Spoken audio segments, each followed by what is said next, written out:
মানুষ। তার এই পিটপিটে স্বভাবের জন্য মিষ্টি খুশি কত রকমের সমস্যায় পড়েছে, সেই নিয়ে আজকের গল্প।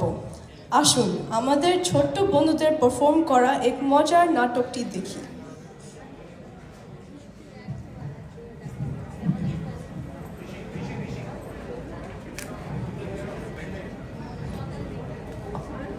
বুড়ি বুড়ি বুড়ি রে, দরজা খোল মা।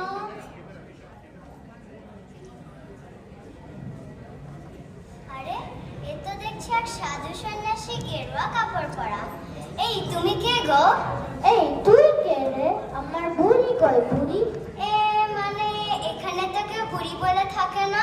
ডাকে না, ওকে বল আমি ওকে ছোটবেলা থেকে বুড়ি বলেই রেখে আসছি। আমি কি জ্বালায় পড়লাম রে বাবা?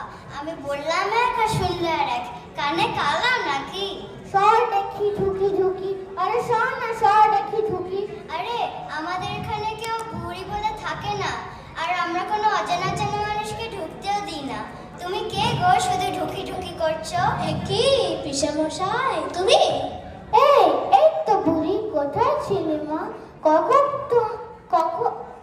কতক্ষণ থেকে তোকে ধরে রাখছিলাম। তো তুমি বাইরে দাঁড়িয়ে আছো কেন? আর কেন, এই দেখে মেয়েটা আমাকে ঢুকতেই দিচ্ছে না, দরজা ধরে দাঁড়িয়ে রয়েছে, কিছুতেই না।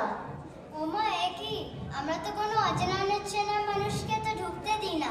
তুই ভুলে গেলি নাকি? তা বলে আমার পিসামশাইকে ঢুকতে দেবে না? পিসেমশাই?